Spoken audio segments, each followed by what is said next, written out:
Good evening. This is Akashvani. I'm Anuja Kumar with the news at 9.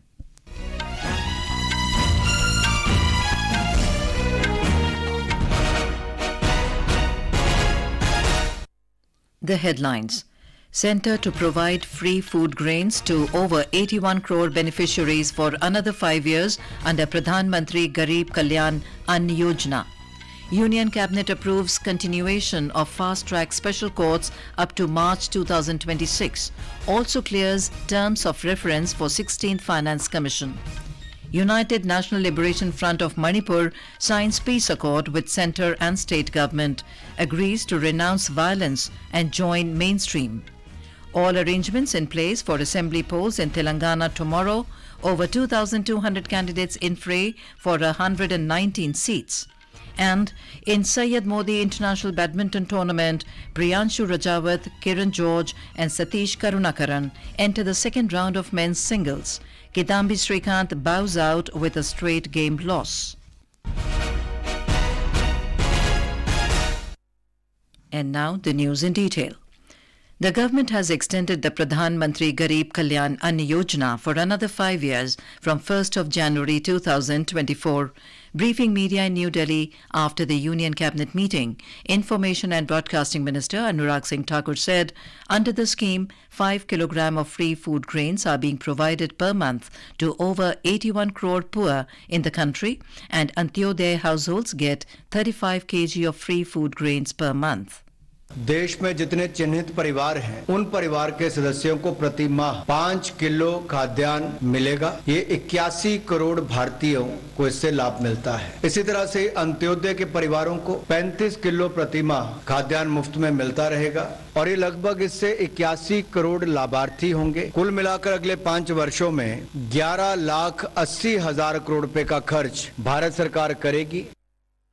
The Cabinet also approved a central sector scheme for providing drones to the women's self-help groups. The Minister informed that under the scheme, drones will be provided to 15,000 selected self-help groups during 2023-24 to 2025-26 for providing rental services to farmers for agricultural application. Mr. Thakur added that the Union Cabinet also cleared the term of reference for the 16th Finance Commission. The Finance Commission will make recommendations regarding distribution of the net proceeds of taxes between the Union and the states and the measures needed to augment the consolidated fund of a state to supplement the resources of the panchayats and municipalities in the state. The Union Cabinet also approved the continuation of the fast-track special courts for further 3 years. It has been extended till the 31st of March 2026 with financial implications of over 1,952 crore rupees. The central share is to be funded from the Nirbhaya Fund. The scheme was launched in 2019. 30 states and union territories have participated in the scheme, operationalizing 761 fast-track special courts, including 414 exclusive POCSO courts. The Union Cabinet also approved the Pradhan Mantri Janjati Adivasi Nyay Maha Abhiyan or PM Janman to focus on 11 critical interventions through 9 line ministries. The scheme has been cleared with a total outlay of 24,104 crore rupees. लगभग 75 tribal समुदाय हैं जो देश के विभिन्न remote या दुर्गम क्षेत्रों में स्कैटर्ड हैबिटेशन में निवास कर रहे हैं और इनको पीवीटीजीज के रूप में पहचान दी गई है। इन वल्नरेबल कम्युनिटीज के समग्र विकास के लिए पीएम जनमन अभियान की स्वीकृति दी गई। इस अभियान का क्रियान्वयन 18 राज्यों एवं एक यूटी के 220 जिलों में लगभग 22,544 ग्रामों में व हैबिटेशन में किया जाएगा। इस अभियान के अंतर्गत लगभग 28,16,000 ट्राइबल्स लाभान्वित होंगे। The United National Liberation Front or UNLF signed a peace agreement with the centre and the Manipur government in New Delhi today. UNLF is the oldest valley-based armed group of Manipur. The peace agreement marks the end of a 6-decade-long armed movement. The Home Ministry said that a peace monitoring committee will be constituted to oversee the enforcement of the agreed ground rules. In a social media post, Home Minister Amit Shah said the group has agreed to renounce violence and join the mainstream. He said the government's efforts to establish permanent peace in the northeast have added a new chapter of fulfillment with the signing of this agreement. Mr. Shah welcomed them to the democratic processes and wished them the best in their journey on the path of peace and progress. Defence Minister Rajnath Singh has emphasized on producing quality defence equipment and products. He said efforts must be made to improve skills, workforce and attract investment capital. Speaking during the DRDO Quality Conclave in New Delhi today, Mr. Singh said the quality of defence equipment is very important for competing in the international market. He said quality culture must be developed for the development of high-quality products and equipment. In another event, the Defence Minister called upon the corporate sector to contribute generously to the Armed Forces Flag Day Fund to ensure the well-being of the soldiers. Addressing the Corporate Social Responsibility Conclave 2023 in New Delhi, he said a sense of belonging is developed when everyone moves above legal compulsions and contributes voluntarily towards the armed forces. किसी भी राष्ट्र की यह जिम्मेदारी होती है कि वह राष्ट्र से अपनी सुरक्षा करने वाले सैनिकों के वेलफेयर का ध्यान रखे और हमारे जो पूर्व सैनिक हैं जिन्होंने अपने जीवन का एक अच्छा खासा हिस्सा इस देश की सेवा में गुजार दिया, उनकी देखभाल की जिम्मेदारी भी यह सरकार की बनती है और सरकार अपनी जिम्मेदारियों को पूरा करती भी है. President Draupadi Murmu has said that yoga is the invaluable gift of India to the world community. The President was speaking after inaugurating a national conference on integration of yoga in school education system in Lonavala, Maharashtra today. The President said that yoga is the path to the overall development of an individual and is considered as an effective means of physical, mental, emotional, social and spiritual progress. Prime Minister Narendra Modi will distribute more than 51,000 appointment letters to newly inducted recruits tomorrow through video conferencing.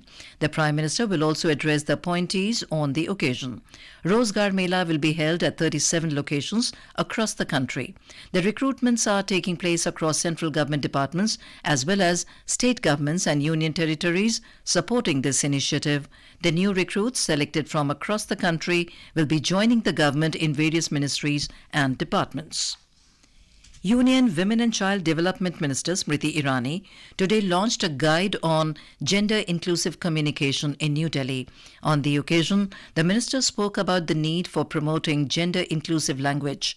Referring to Prime Minister Modi's use of Divyang for specially abled people, she said, "This is a great example to follow, and this has helped combat stereotypes against the community." Ms. Irani said, because of this guide, the language of power today has been embellished with empathy and equality. This is Akashvani giving you the news. For quick news updates round the clock, follow us on our Twitter handle at AIR News Alerts. In Telangana, the stage is set for tomorrow's polling in all 119 assembly constituencies, with the poll parties leaving for their designated polling stations. A total of 2,290 candidates, including 221 women and one transgender, are contesting from over 100 parties, besides over 900 independents.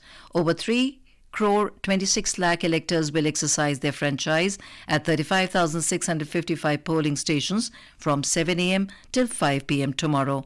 The polling will come to an end by 4 p.m. at 13 left-wing extremism-affected constituencies. Elaborate security arrangements have been made for the polling. More from our correspondent. 375 companies of Central Armed Forces and 50 companies of State Special Police beside 45,000 police personnel and over 23,000 home guards from the neighbouring states have been deployed across the state. Especially, the deployment of Central Forces has been done at over 12,000 sensitive polling station areas. Meanwhile, the poll parties have left for the designated polling stations from the facilitation centres in Hyderabad and other districts. Besides model polling stations, the election authorities have set up fully women-operated and fully Divyang-operated polling stations with a determination to increase the turnout for polling. Lakshmi, Akashvani News, Hyderabad. In Gujarat, Viksit Bharat Sankalp Yatra is presently being held in 22 districts of the state. The yatra will begin in Ahmedabad, Tapi and Anand district tomorrow. Briefing media at Anand in Gujarat today, Union Minister of State for Finance Bhagwat Karaj said the Sankalp Yatra aims to take benefits of the various government schemes to the people. विकसित भारत संकल्प यात्रा की शुरुआत हो चुकी है। यह यात्रा हर जिले में, हर तालुका में और हर गांव में जाने वाली है। केंद्र सरकार के माध्यम से जो अलग अलग स्कीम्स है, वो स्कीम्स का बेनिफिट सभी को मिलना चाहिए, इसीलिए ये एक जन जागरण यात्रा है।